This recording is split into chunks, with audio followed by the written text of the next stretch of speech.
going on, Teague? Good morning, Josh. Good What's morning. happening? How you doing? Good. All right, Joey. Nothing. He's late to a tea time. Nothing. Late to a tea time. Welcome everybody to Game 9 Loopers for Life here at the fantastic Looping Caddyshack Studio, powered by Talgrace Media and Marketing, and excited to have my man T-Rock sitting here talking to me today.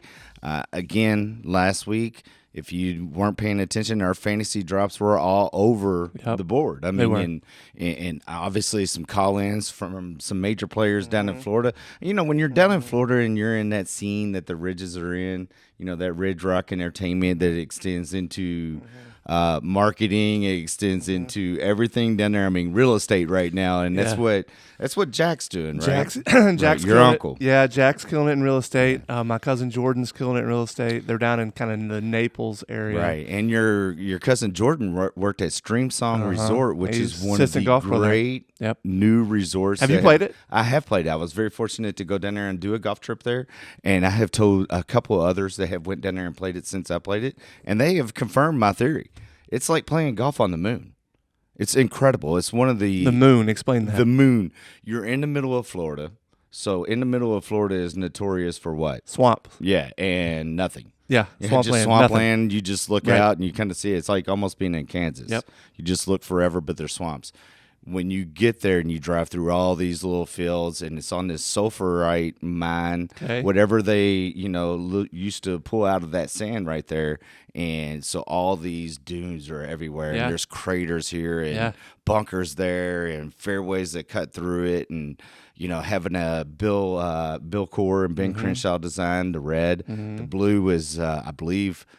Tom Doak, who is a European designer. I'm not 100% positive on that. And then Gil Hance, though, is the guy who designed the black, who's down there. And Gil Hance, I mean, again, this show, Loopers for Life, I mean, we'll talk architecture. I mean, I love architecture. And Gil Hance, that built that golf course down there on the black, which is just open, is phenomenal. And I did not get a chance to play that. But I know. Is one supposed to be better than the other? You know what? I think the red has been the ranked over the blue as the black has came open and is now open for, the last 2 years. And basically the black was probably patterned a little bit after Pinehurst and there with their practice facilities have this little short course and great putting greens and everything that a resort offers. It's probably quickly rising up that ranking. But the red course, and honestly, Bill Core and Ben Crenshaw are probably the true architects of bringing golf back and golf course design away from the massive yardages, massive walks between green to tees and everything that was somewhat created by this guy who designed a golf course that the PGA Tour is playing this week, and he's pretty good at the game of golf too. But that whole design, and it'll be interested to see when we do get our co-host Joey in here to talk a little bit about architecture and the greatest of all time, the actual GOAT himself, the Golden Bear, Jack Nicklaus. PGA Tour stop at the Memorial up in Dublin, Ohio, just outside of Columbus. So a lot of talking to talk about as we get closer to our fantasy picks. But going back to the Stream Song, I mean, in what Core and Crenshaw have done, in what that red course is even through all those sand mines and ponds and quarries, really designed a golf course that is very playable and very challenging at the same time. So, for example, the guys that I'm with on this golf trip, and sometimes we play the game where everybody plays the right tees and same tees, excuse me. And sometimes, we just break off and go play the longer golf course and do what we do because it is a golf trip. Yeah. And as you do that, I think that, everybody can really play those type of golf courses. And Core and Crenshaw's designs are very playable to the green, and then everything kind of gets tightened up. And then obviously with Ben Crenshaw being the greatest putter that's ever played the game. The greens are something else. I mean, the greens are always the best. I mean, and so, they've really been influential in creating this new architect of minimalist, and it started at Kapalua out in Hawaii. I mean, the rave reviews from that. So Stream Song is a great resort. So would you suggest somebody, if somebody had an opportunity to go play it, I mean, because they say it's the #1 golf resort in the world right now. Well, it's hard to say it's the #1. I mean, it's definitely the #1 golf resort in Florida. I would say that. I mean, you can't say it's the #1 golf course in a resort. Seriously, there's people that rank it there. Yeah, there's that ranking, and they're in that clientele. I mean, but when we're talking resorts, we got to talk about the greatest, and that's the Cradle. I mean, the home of American golf, Pinehurst. My favorite place in America. And then, Bandon Dunes has gotten a lot of play and what their experience is because, essentially Bandon Dunes is what Scottish golf is. Right. And a lot of the architects, I mean, Cora Crenshaw, Doak, and Gil Hans are building golf courses right there. And that's a great thing about when you go to places like that, big resorts. And let's just go with, as good as Stream Song is, and it is incredible because you're in the middle of nowhere, Florida, and it looks like when you get onto the property and out onto the golf course specifically, you are playing up and down and you are on the moon. I mean, and it is such an enjoyable walk. It's extremely hot because you're on the sand. Oh, yeah. But when you play those type of resorts, I mean, all the game's great architects build golf courses there. So, for right there, Stream Song is being built in this sort of new place, Teague. So, but like Pinehurst, which defines what resorts are. I mean, it built what resorts were in America for golf standards, for sure. In the early 1900s when they were coming down, I mean, every great architect ends up making a golf course in that area. So, like at Pinehurst, there's not, there's multiple Donald Ross golf courses because that was his home base. He created that area, and when you play those are an experience on himself. I mean, as strong as #2 is, Mid Pines, which just went through a restoration by a guy who worked for Cora and Crenshaw. Can't remember his name, but he was one of the sand shapers and, has taken forth some of their mentalities and brought Mid Pines back into what Donald Ross's original designs were. Long story short, Jack Nicklaus has a golf course that he designed in Pinehurst. Arnold Palmer has a golf course that he designed in Pinehurst.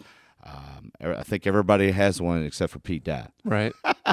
But I mean, all the great game architects go there. And so Bandon Dunes, same thing. There's like 4 or 5 architects that are coming in there, building their golf courses and putting their Whistling Straits. I mean, you have 3 or 4 golf courses there. All these great American resort golf courses. And this was really cool about our game.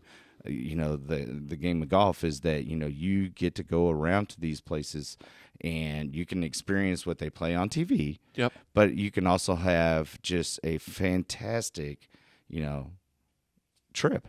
I mean, with your group of friends or, your significant others, if you're a playing couple and whatnot, and, spend 4 or 5 days and it's an incredible experience. You mentioned something in one of our previous shows that's resonated with me that I've thought about frequently. And I forget who it was said it, but somebody had made the comment that golf is the only sport you can go play where the pros play. Right. And I thought that's a pretty cool comment because it's true, because I can't think of anywhere else where you can get out on a major league field and actually play, or get out on an NFL field and actually play, or even an NBA court. But you think about PGA, you can go play these courses. Yeah, and you play them not from where they're playing, 7,400 yards, right, or 7,800 yards like it was at Kiowa. You play them from where you enjoy the game, and I think that is the experience of going into those places and being in the locker room. And Tiger Woods has been there, and Bobby Jones at some of these other ones, and just all the Walter Hagen. I mean, just all the great history of this game that come through those type of resorts, and as they're being, or those type of facilities when you have the opportunity to play there, because that is a difference maker, and to walk the fairways of some of the game's greats from the history of time. That's the reason why golf got in the architecture trying to extend everything. Yeah, makes sense. And so everybody wanted to go ahead and say, hey, we got to make it because of the equipment and the golf balls and whatever. try to keep these golf courses Sure. and the renovations that have came forth to do so. Sure. And I think you'll see that. I mean, and it's coming back to, but and the great thing is that it's coming back to that minimalist design of where these golf courses were, Right. designed to be. I mean, and just what they had at that point in time, and to see that with the equipment and the guys that say, hey, you know what, you might shoot 10 under par, but you know what, there's another guy that probably is going to shoot 10 over par. Yeah. And this golf course is going to challenge you. And so you see a lot of return from, outside of the PGA. I'm specifically talking about the USGA there, Right. and Yep. trying to bring these golf courses back. Obviously, you see it when, like, the U.S. Open, it goes to Marion, Right. and one of the great golf courses in the American landscape. And so, the 7,400-yard monster that was created by 1980s design golf, i.e. the King, the Golden Bear, it's kind of slowly there, but it's going back to where it's just like Stream Song. As soon as you get off the tee, or as soon as you get off a green, you go directly to the tee. Yep. And all the golf courses. Same way at So there's not a Pinehurst, long number walk, 4, a long drive. Not a long walk. There might be one or two, but, of course, it's a resort, so they're going to have the shuttle. Yep. And, they're going to have all the experience of just, you're there and able to go. And I'm sure Jordan provided a big part of that. I mean, did. because he was working there for a few years, right? Yeah. Right after they opened. He did. So He was the assistant golf pro, and actually he worked in some of the outside services. That's managed by did really Kemper well. Sports, I believe. Yeah, it's Kemper Sports. And there's another thing that we can definitely talk about. This is just the management companies that are out in golf. I mean, the golf industry and the landscape that it provides is truly amazing. And I'm always amazed on TV when you look at it, and at some point in time this summer, and I haven't seen it yet, but just how much that is donated through the charity organization in the works when these tour stops come in. And, and we saw that at the Ryder Cup here in Louisville with the PGA Championship, just the economic value of it. But the main thing is, like, that's just factoring like what the tour does. Think about every community that has a fundraiser. Right. They do it with what? If it's a baseball team, they do it with golf. Yeah. They're going to do it with the golf scramble. Golf And scrambles. so, That's right. the way that the game kind of gives back. Good point. And, for the opportunity for golfers, or non-golfers to say, why is that guy so crazy about the game of golf? I mean, there's so many different ways that you can catch that passion. It's a great point. And I think that, with just the community giving and people, how many times you play golf a year? You ask that question, and they're like, "Oh, I play 8 times." Right. How many times you play your own golf ball? Right. What? I mean, I play 8 scrambles. Yeah. I'm American. Right. I'm American golf, but I mean, that it catches. There's so many outreaches to be able to catch this game. Speaking of giving back, what do you make of JT giving Big Mike money to continue it? I think that is incredible. I mean, what a great story. He's trying to build his brand back up, Well, obviously. yes, sir. I mean, I don't think he's trying to build his brand back. I think that is just a Justin Thomas move. And I think that, all right, so in that family, you think he's just got that kind of heart? Oh, yes. And I think for somebody that, one of the things that, Justin, you got to remember about him, too, is that he's tied into this Deep South golf circuit. Yeah, with Alabama. I mean, playing down in Alabama, so that Alabama, Florida, Georgia. Yeah, that's a good point. That lower South connection right there, and all those boys, and all of his boys that aren't on the tour, that are still probably, that chased it. Yep. Bud Colley. I mean, you could think, and that's another amazing thing. All these guys are so good to play at this level, right, and do this, and then when they go to the next, it doesn't translate right away. And you're going to have that determination like Big Mike has, which is what he's out there doing. We'll see, though, man. I don't know if he's got the game. I think, I really don't think that was a brand building back for Justin. I just think that was him just being, in a better situation than most, and knowing how that, knowing what that guy's doing down there in the South. Now, it just happened to be caught on film, so it's not like it was something set up for as a press conference. Yeah, they played together. Oh, they played together. They played together. They were actually paired together. I didn't realize that. They were paired together in the final round, and that came afterwards. That came afterwards, a conversation on the golf Well, course. it couldn't have been final round. He got cut. Big Mike did. So. Well, then it was Friday. Okay. Yeah, it was Friday. So if it was that Friday, then they were paired together. And he was so in they tears. Big Mike was in tears. It was another touching video. Oh, it was great. I mean, and it's one that, again. But what about the guys that are chasing it? The guys that look, he's gotten a lot of opportunity here. So he's gotten some sponsor exemptions. He Monday qualified once, and then he's been. And he made the cut. That's what got him in the field this week. Where did he make the cut? I don't think he has he? Yeah, he made the cut down there in Florida. Big Mike. Well, You had to check it. I think you're wrong. wrong. At the Valsparrow? No. You don't think so? No. I could be wrong on that.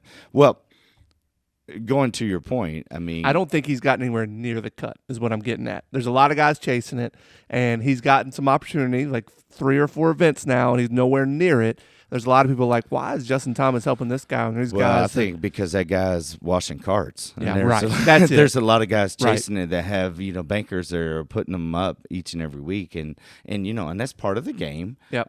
But I would say that was just Justin being Justin right there, man. I mean, And I knowing think that him was part- personally, that's just him. Not knowing who his family is personally, I Right, know I that. gotcha. But I mean, not knowing him personally, but knowing all the work that he has done with the Justin Thomas Foundation and creating this thing that he's going to leave a huge part of the legacy of Kentucky golf and everything that he's going to accomplish because he's just getting started. This dude is good. I mean, there is no doubt that he is on, and I'm talking about Justin, that he's on the next level. And I think Big Mike, Everybody knows that. I think, when you look at And what Big Mike has not made a cut. Big Mike did not make that cut, but he played well down there. He birdied the first hole, I think. No, he finished. Come on. Finished like almost dead last. Oh, he did birdie the first hole, but that was about it. He birdied. I saw that on Twitter, so I had That was to be about true. it. No, he beat like 10 guys. Well, I just think that Justin has his ear on that side, and and I think that he has a big part. And when I say that side, just that Southern tour and where all those boys are competing, and Big Mike's doing it in a different route. Obviously working and showing the passion and the grind to just keep moving forward. And nobody knows what that amount was, and nobody really. It could have been $25 for all. Who knows? Yeah, but here's the thing. I mean, Justin is just.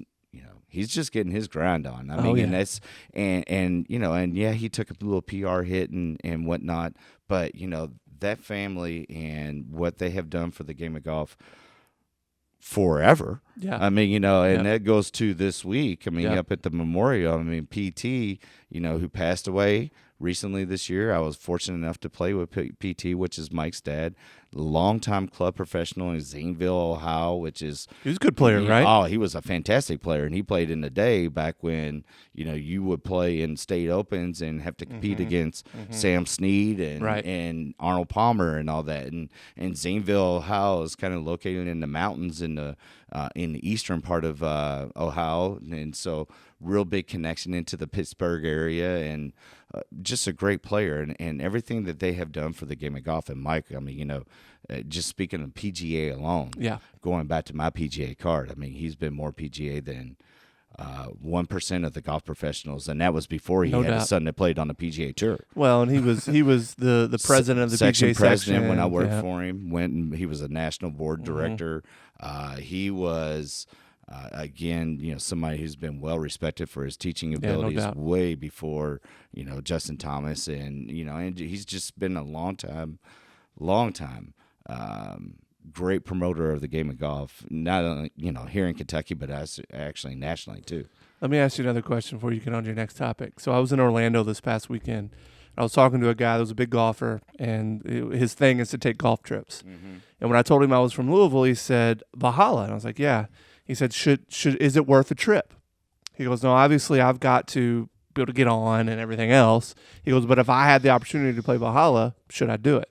And it was interesting to me. I in my head, obviously Valhalla is a fantastic course. I love it. Right. If you're coming to Louisville, you play Valhalla. Well, but that's the thing, though. He would have come to Louisville just to try to play Valhalla. Do you make a trip here specifically to play this course? Or, if you're coming that far, do you go somewhere else and play a different course? Do you think it ranks that high to where you want to come here specifically to play the golf course? The ranking of Valhalla, I think we've discussed before because it came out back in April, and it's it's still inside the top 100, but well outside of where the historical rank is in the game of golf.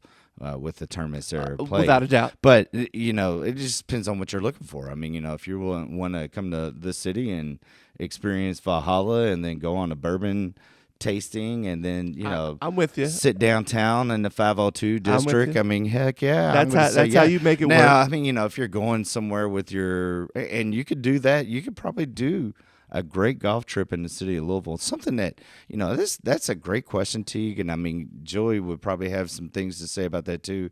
But, really,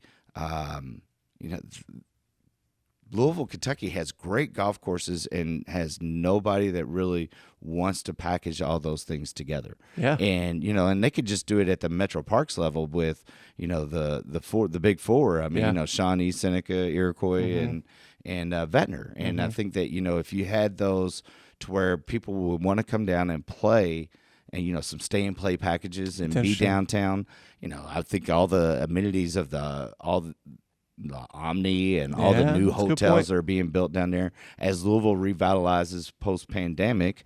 I think that this is a great place to come and play. Now, are you playing Valhalla and Seneca the same day? No, on the golf trip.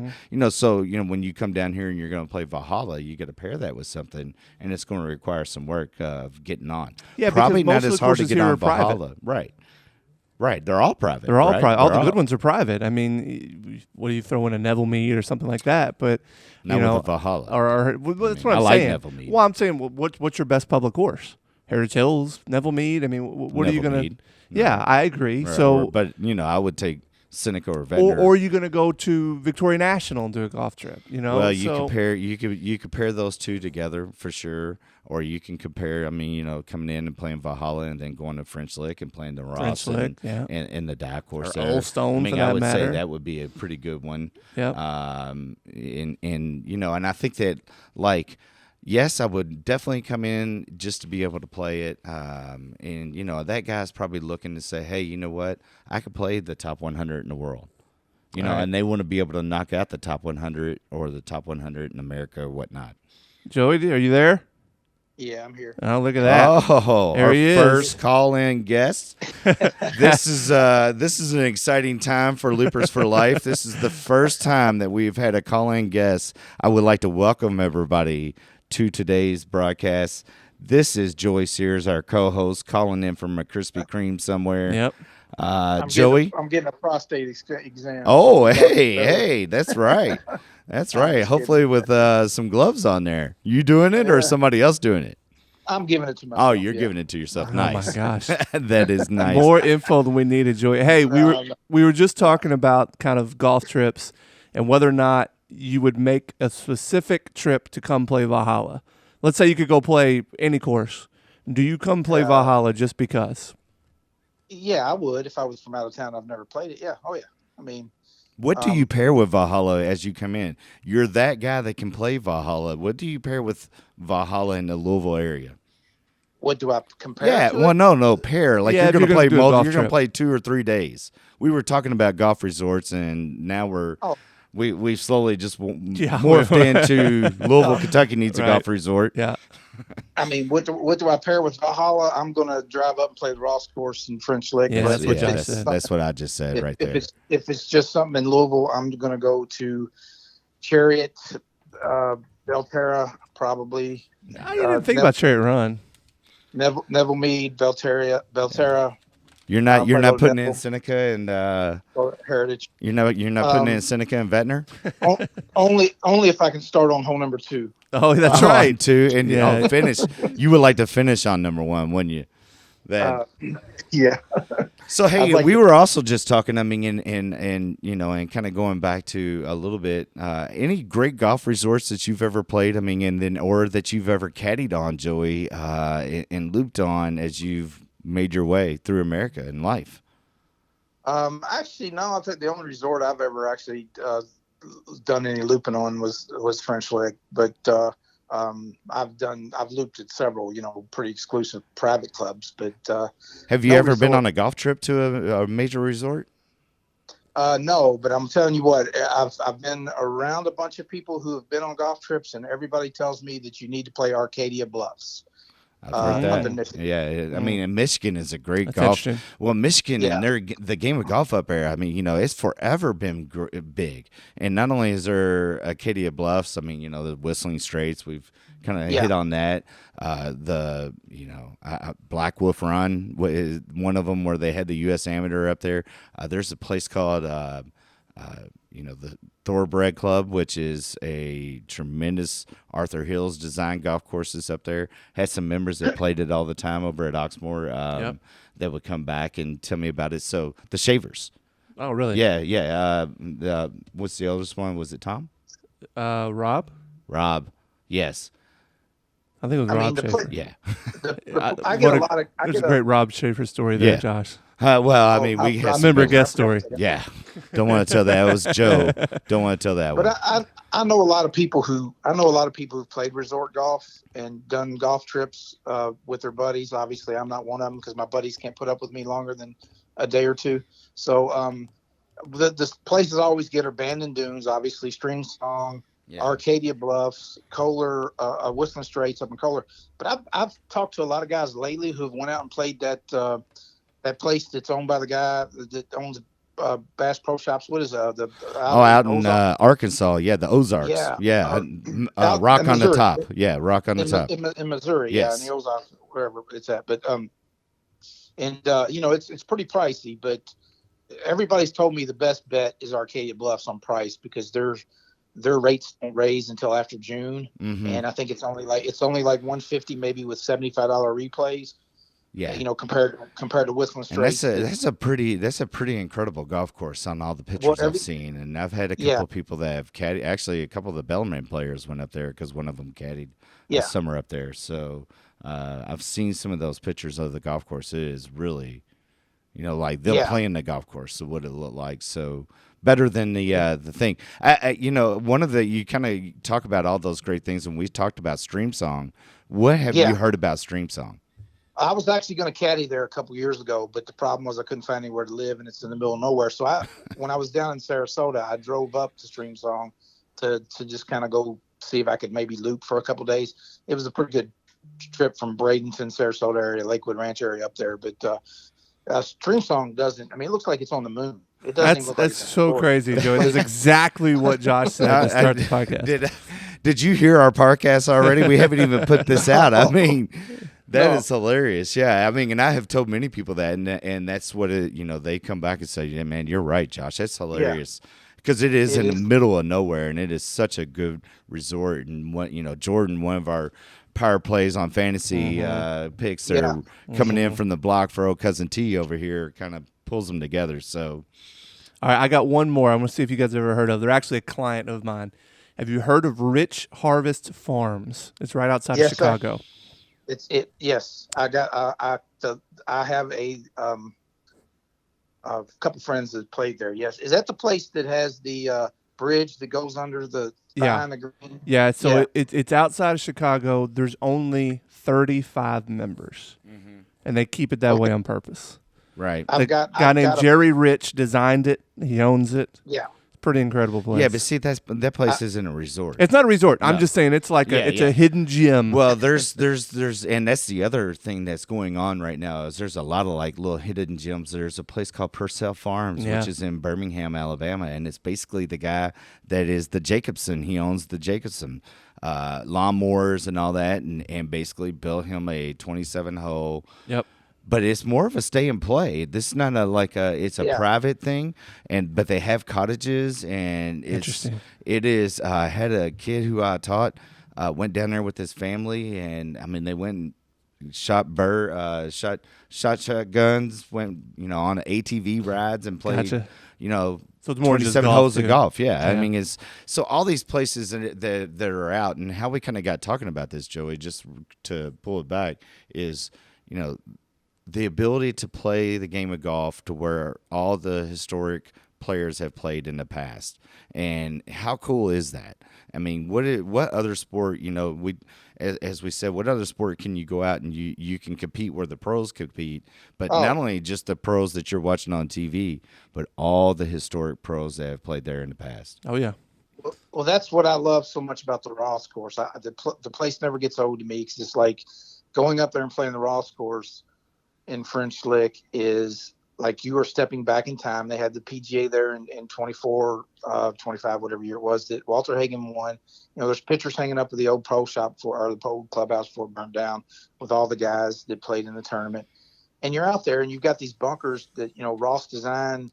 Everything's back to the original design. You got these bunkers that are only like 130 off the tee. They're just there, I guess, for looks. But some of the bunker placement, you're just going, okay, well, this bunker's here because this is how far they hit a, whatever the heck kind of ball they were playing back in those days. Right. Wooden shafted clubs. Yeah, the redesigns of all Donald Ross courses are just incredible. Mm-hmm. I mean, and that's been another thing that's been, through the reckoning of, American golf and the restoration. I guess not reckoning, restoration would be the right word because, that's what's going on with a lot of these great golf courses, and they're going back to just what they were designed to be. Maybe moving the bunkers for the right yardages nowadays, but, moving them just on the same line that, Donald Ross would have designed it then. And, right. Well, if you got enough room, you just back some tees up, and that puts that original bunker in play of the modern equipment. But yeah, where did Donald Ross begin his career? Scotland. Where? Yeah, he was. You're gonna have to ask. You mean as far as first course he built in America? Where? No, not that he built. Where did he begin his golf career? Well, it was in Pinehurst when he first came to. Yeah, he came to Pinehurst in America. Yeah, but he was an apprentice. He was for Tom Morris at St. Andrews. Yes, he was. Yeah, he was. That's why I said Fife. Uh-huh. Oh, I came in. It was Fife Field Club back in the day. It wasn't St. Andrews then. The Fife Field Club. That's pretty awesome. Now I'm making that up. I tell you, a guy who doesn't get a whole lot of credit, and that's mainly because he designed and built so many golf courses. Tom Bendelo. There's a lot of great little Tom Bendelo. Yes, there is. He is. He is a good architect. We have quite a few in Kentucky. Obviously, it's always been debated whether or not Tom Bendelo designed Cherokee. So I did the research on that and come to find out there was no definite answer whether he did or he didn't, but he did have a hand in Cherokee. Mm-hmm. And then of course he built the Valley Links course up in French Lick, which is, been converted to 9 holes, but it's a great little fun little golf course. Well, you know what else too is that what I always found interesting is that Alistair McKenzie worked with Olmstead's in the same office.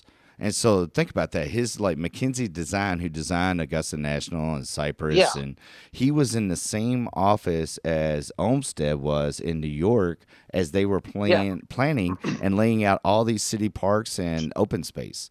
And guess who else was there? Seth Rayner. What's that? Seth Rayner also worked. Oh, is that right? Seth? Yeah, I mean, there you go. Olmsted's son actually had a hand in designing a few golf courses with Seth Rayner, and that's why when this whole thing happened with the Parks Department wanting to have the Olmsted take over these golf courses, I did all this research, and you had all these people who are technically these Olmsted park people, which some of them are great, some of them are kind of anti-golf. I had to put it in their head that when they were talking about closing Cherokee, it was like, you guys act like Olmsted didn't want a golf course here, but yet Olmsted's son actually dabbled in golf course architecture with Seth Rayner. Yeah, and they drew out 2 18-hole golf courses over there twice. So, and going into the design, I mean, basically we've been on architecture all day right here because haven't we? And we're going to move this into our what's going on into the golf world. But, I think that it's like, okay, hey, going to 1980, and as Nicklaus kind of came out of his career, he was now, fully into building his second phase before he won the 86 Masters and before, after the 81 U.S. Open or whatever he won, he was designing golf courses and just, really creating a new standard in what golf design is. And 401 golf courses, this golf course was his baby this week at the Memorial. I mean, Muirfield Village. It was patterned, as Joey has said, it was patterned off of Augusta National and his experience there, and to create that in his hometown, right, Joey? I mean, you've been there. Yes. You've been to the Masters. How's it compare? Yes. Obviously, nothing compares to how the Masters That's is run. right. But second, the Memorial run's just as good. The traditions are cool. I love the golf course. I love the way, I love to see the changes they made. Well, it's going to be great to see that. I mean, and this is a golf course that he's always tinkered with, right? He's always moving. This is his baby. This is his baby. Yeah. This is his Pinehurst number 2, as Donald Ross, would always just go out and do. I mean, this is his golf course. And think about this golf course. I mean, it has had the Ryder Cup played there. It's had the Solheim Cup played there. Right. It's had the President's Cup played there. It's always on the tournament stop as probably the last major prep for the U.S. Open. Yep. It is again, something that, Jack probably has looked at as how Bobby Jones looked at Augusta National. And, it is his golf event. And he learned, as we talked about last couple weeks back about Byron Nelson being on the backside of the green, and Arnold Palmer, which we weren't on the air there, but I mean, notorious for doing that at the Bay Hill Invitational. Right. The greatest player that has ever played the game of golf, the GOAT. Yeah. Right? More than Tiger? Well, that's going to be debated. Right, we'll talk about that. That'll be another podcast. But yeah, I'm going to say what he has done for the game of golf, to have that guy on the back. I mean, again, and going into all the architectural designs, the great golf courses that he has built, the Valhallas of the world that, may or may not be deserving of a ranking, but have provided tremendous dramatic viewing for golfing fans, and have created people to the game.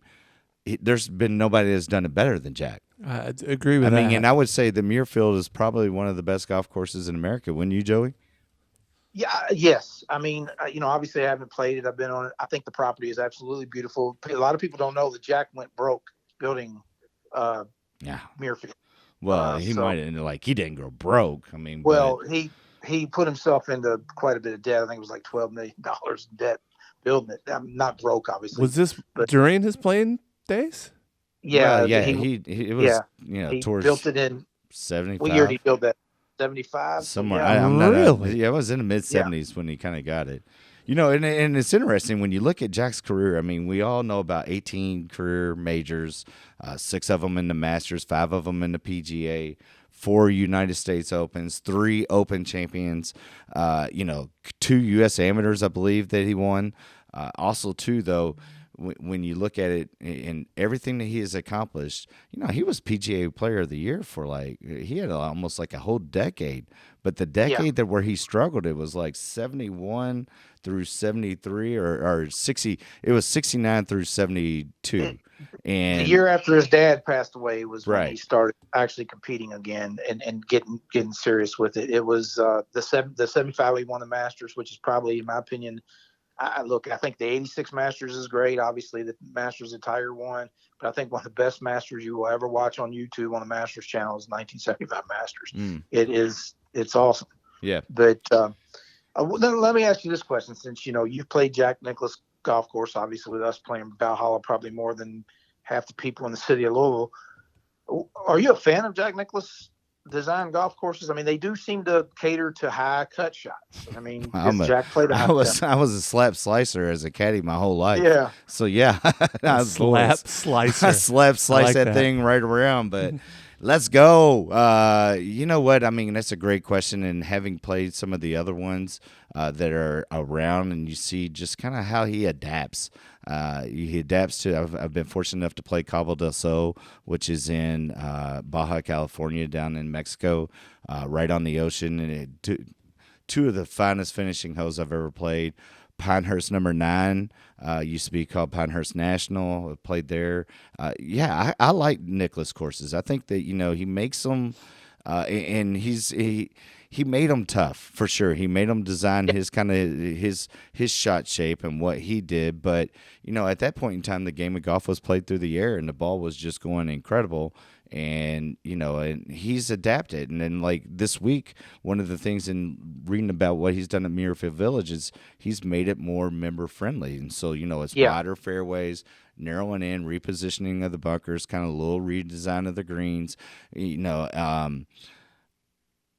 This one he's involved with. All the other ones, like let's just go to what the redesign of Valhalla was. How much was he involved in as that kept on materializing forward? I don't really think it was a lot, because they kind of changed the way that green complexes are laid out there differently than some of the other holes.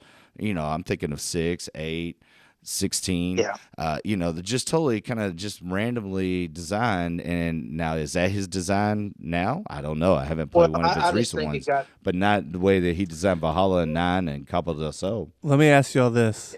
Can you name 5 Jack Nicklaus design courses? I just named 3. Can you name 5? What were the 3? So you got Muirfield, you got Valhalla. Those 2 are given. What was the other one? No. Cabo del Sol, Pinehurst number 9, and then Shoal Creek. Shoal Creek. Yeah, Shoal Creek. Yeah, Shoal Creek. PGA West. Probably. PGA. I think he did the PGA West one. He's done. I could name a few more, I'm sure. He moved the par 3 at Pebble Beach, so he's probably done more renovation stuff. He has done a lot of renovations. Right. I'm looking at the list here. He's only designed 22 courses. What? Yep. No, what? Personally, no. His design team. I'm looking at the list. Is 401. Man, how many has he read? Maybe you on page 5 of Google over there? My producer's on page 5 over there. Hey, so we'll come back to that. He's done a lot of projects, and he's this week is just a huge stop for the PGA Tour. We have 7 of the top 10 players in the world, 16 of the top 25. Before I get to that, I just have to announce too, the U.S. Women's Open's being played at the Olympic Club in San Francisco. Everybody, please turn that on. These girls are good. They deserve our attention. I am a fan of women's golf. Yes. I am looking forward to this U.S. Open this week. Olympic Club, this is the first time, which is one of the most historic courses in America, first time it's ever held a women's major championship. And there is a stacked field of ladies to play. To the note, though, and I just want to throw them out there, to the note, and that is a 14-year-old girl, Chloe Kovalsky, qualified for the U.S. Open. 14 years old. She hits it 280 yards on average. Nice. Let's go, right? And then also, too, in the field, and one of my sleeper picks this week, and just this girl is playing so good. She's a Stanford University alum, plays on the golf team. Her name is Rachel Heck. Raise your hand if you've heard of Rachel Heck. Mm-hmm. Yeah, I haven't until this morning, and I was looking at it. She has won her conference championship, the regional championship, and she is the national champion of the NCAA. Oh. Wow. Right. She can play. And she can play. She and good. She was T33 in her first U.S. Open last year. Nice. And she is playing in her hometown, nice. Riding a hot streak, looking to become the second amateur to ever win. The U.S. Women's Open, you know who the first U.S. Women's Open was? And I learned this in COVID, but I saw it again today, so I got to talk about it. The only U.S. Open ladies champion that was an amateur, her name was Colina Lacoste. Okay. You know what her dad did? He was the guy who did Azad. That's right. He was the Lacoste. Joey, I'm impressed. Go ahead, Joey. Joey roared the Gator. And then, ultimately, the Gator ended up eating Chubb's hand. Yeah. Yeah. Eating Chubb's hand. It ultimately but I'm telling you, if you don't watch women's golf, you should definitely watch women's golf. To me, I think it's more exciting sometimes than watching the men's golf. But just for the fact that you need to check out what they've done to Olympic Club. They've, this is going to be a great watch. There's a fairway out there that I'll guarantee you would be better off putting the ball off the tee down the dew path to the fairway, because the fairway is only about 11 yards wide. Well, this golf course has always provided some great drama in the game. And you look at the past champions. This golf course is the one that the favorites didn't win. It was the one that Jim Flick beat Ben Hogan in the 55 U.S. Open. 66, Billy Casper. Here's the one in 66. Arnold Palmer hadn't won a tournament. His last was the 64 Masters. He hasn't won a tournament. He's in contention. Has a 6-stroke lead on the back nine on the final day. 6-shot lead. 6-shot lead and loses to He Billy thought he won. Class. They'd already congratulated him. Right. No, that was Jim Fleck and Ben Hogan. Yeah. Palmer knew he lost because he was playing with Casper that day. Wow. In 87, Scott Simpson comes onto the map, beats Tom Watson by 1 stroke. I mean, who knows who Scott Simpson is? Nobody. Right. Then you look at 98. Lee Jansen, guy. Lee Jansen beats Payne Stewart. Lee Jansen. Remember in that U.S. Open, Payne Stewart had a putt that rolled up to the hole twice and rolled back. I don't know if you remember that. Yeah. Do you remember that, Joey? Yes, I do remember that. And then I was a big fan of Lee Jansen, and I was a fan of that. Lee Jansen, he always wore the what was it, non-alcoholic beer he was sponsored by? O'Doul's. He was an O'Doul's guy, right? It was the other one, the one that Miller made. I don't know. Can't remember what it was, but yeah. There was another. You're saying I there thought was. O'Doul's was the only one. I mean, I thought O'Doul's had that market, bro. I mean, they just cornered it. Well, but O'Doul's cornered the market, but it was a real stupid name. But anyway, I think that was a great one. Then Webb Simpson. Sharps. Yeah, oh, sorry. Oh, There okay. you go. Yeah, There yeah. you go. Yeah, nobody drank that. That Webb Simpson ended up beating Jim Furyk there in the Open because Furyk snapped it on 17, that par 5, the dog legs around the hill. I mean, just what a great golf course. This week, I'm really excited to watch that. I am also excited to see one of the Cordes sisters come out of their pairing. They're paired together. And I think they're two of the best. They're paired together on Thursday, Friday, so I would expect them to play well, being in contention. Obviously, the Koreans are going to make them run at it. I mean, they're the best players, and they're it's hard there. to beat them in women golf. They're really. I mean, some of them are, the old number ones in the world are coming back, but it should be a great tournament. I wonder how many times the commentators are going to get the Cordes sisters back because they swing just alike and they look alike. Man, they can play. I tell you that. Yeah. So that's for sure. It's going to be a great one at Olympic Club. So I'm excited about that. So let's get into what really this show's about here in the final few minutes. So you got to have somebody that's long and straight at Muirfield, right? Yes. That's the key? Did you say that's the key, Joey? You walked the property. Yeah. You got to be pretty accurate. You got to be pretty long. You got to be good with your iron. Strokes gain's huge this week. Yeah. On approach shots for sure. You got to swing it like Kenny Perry because he ruled the place. So. You know who ruled that place? Tiger Woods, y'all. Did he not hit the greatest flop shot in the history of the world in 2012? I mean, that flop shot in front of Ricky Fowler.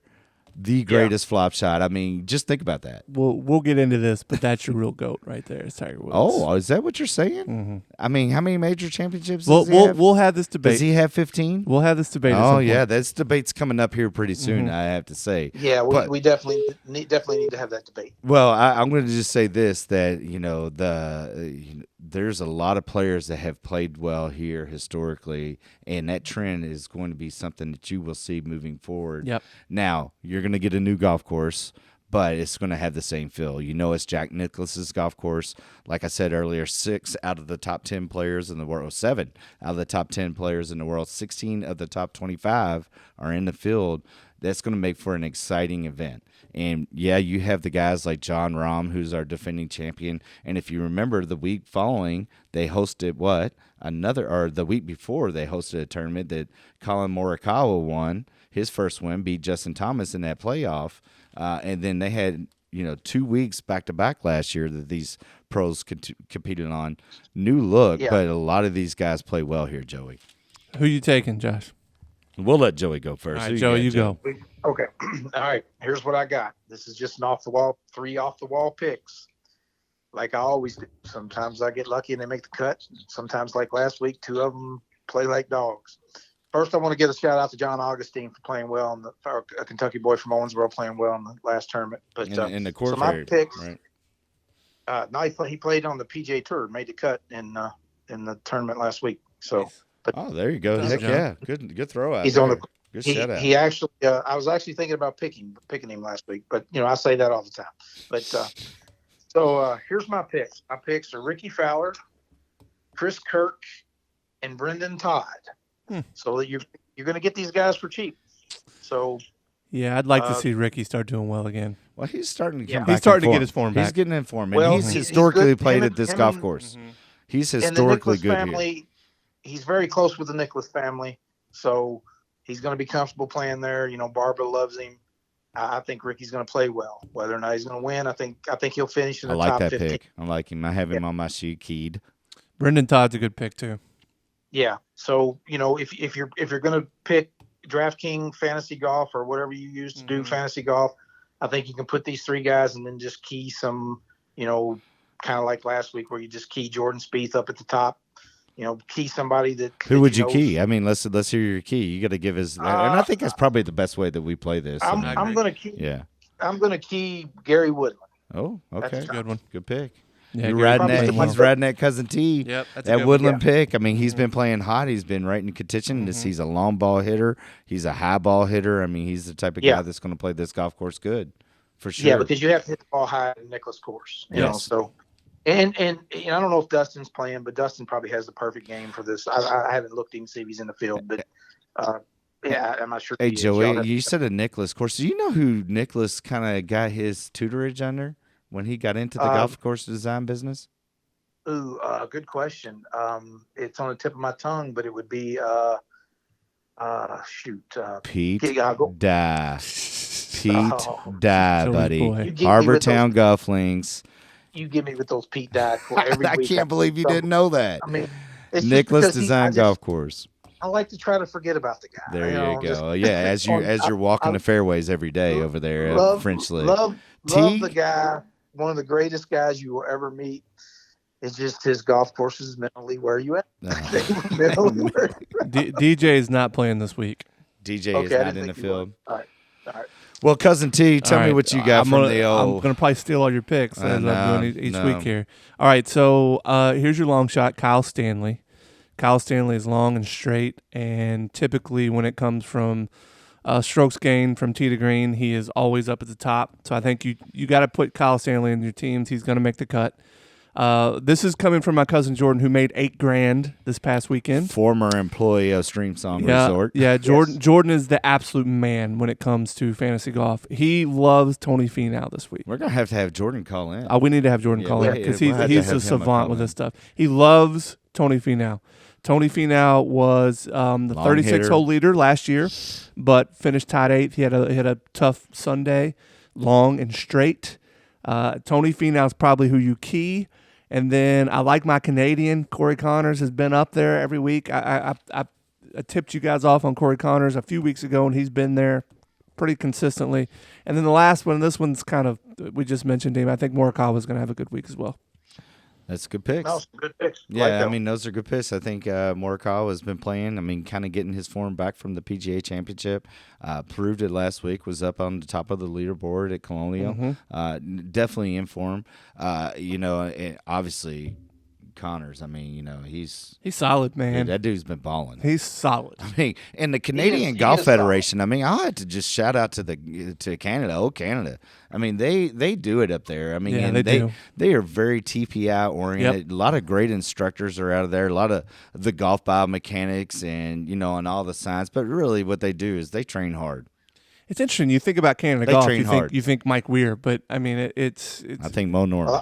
Yeah, well, I think Mo Norman, but that's a good point. But I mean, they are. Corey Connors is balling. Oh, he's been great. That we talked about Brooke Henderson out on she's got to be a favorite over at Olympic Club. I mean, being near the home border out there. So, the Canadians in their golf game. I mean, I would agree with you there. Yeah, he's been hot. I mean, he's been really great. is. And Tony Finau. I mean, there's no doubt. I mean, this guy is built for a golf course like this. Yep. He needs to win on a golf course like this too, with a field that is this tough. If he gets another dub and the whatever Gator Open down somewhere, who cares, right? Right. You got to win when you got the top 25 in the world there. Right. Right? Don't you agree with that, Joey? I mean, he's just giving golf tournaments away. Yeah, he's given a lot of golf tournaments. But, I mean, I like all those picks. I'm going with, of course, I'm always going, like I said, I'm going to start with the European play. And, and again, this is going to be major Ryder Cup points that are coming on. And I think that there's, they're middle of the pack guys. I mean, I'm reaching into the middle of the pack because they got name. And, I think Victor Hovland plays well this week. I think he's going to be up in the top half. Talk about solid. Yeah, I mean, he's been playing well. I mean, they're on a mission to get it. The guy who I like from Europe, though, who's going to outbeat that guy and John Rahm this week, the defending champion. Matt Fitzpatrick, the English boy, he is playing lights out week in, week out, up on top of the board, finishing in 20. I think he has a big week. This could be his breakthrough week. Obviously, all these guys from England and all that, they know who the GOAT is, and it's Jack Nicklaus. So, I mean, as he's... What, you can get Fitzpatrick cheap. Oh, can you? Mm-hmm. Yeah, I think he plays well this week. Also, too, I'm going to give you a Canadian, since you're talking about a Canadian. Adam Hadwin, University of Louisville alumni. He played well last week. He had a top 10 finish at Colonial Country Club, so really kind of working in on some swing changes, according to Nick Faldo. He is at the bottom as far as guys Adam Hadwin. Take. He's really cheap. There you go. Those two guys, if you don't know and you've never been into the TGA studio, on my side of the wall, right next to my desk, is Philly Mickelson, Fat Phil. On the other side, I have two guys that you would never know who they are, and it's Adam Hadwin and Matt Fitzpatrick. Oh, that's funny. Yeah, it's pretty kind of cool. And, I'm going to play those guys, and I'm going to throw them over. So I tell you who I like this week to break through and get a dub. Okay. Xander Schauffele. Played well here last year. Yeah. He's been in the top 10. Obviously, every time he tees it up against all these guys that are in the field, we talk about Tony Finau needing to win against, some of the great players. Xander Schauffele is just a matter of time. And when he gets that dub, it could be when he plays well in some of the more marquee events. Too. Right. He plays well on the big events. So I think Xander gets the dub. I think he gets the dub this week. Those are my picks. I'm going to key Xander over everybody. Obviously, feel like JT is going to have some feel good over there. Plays this golf course well. Might even win it just because his grandfather is from Ohio and from right there. I'd love to see him do well. And he's always going to be like one of our Justins that we pick. Oh, yeah. Right. But I like Xander, and I'm going to play him over Fitzpatrick and Hadwin. All right. I got to say, Fitzpatrick was on my radar, and Hadwin's a former U of L player, correct? Oh, yeah. Yes, sir. Oh, all yes. Right, hey, to leave you guys here, what's the only Kentucky course that Donald Ross has designed? Idle Hour. That would be Griffin Gate. No, Idle Hour. Idle Hour. Only Idle one Hour. in the state. Hey, thank y'all for checking in. Tao Grace Marketing Media. Check them out. Let's go.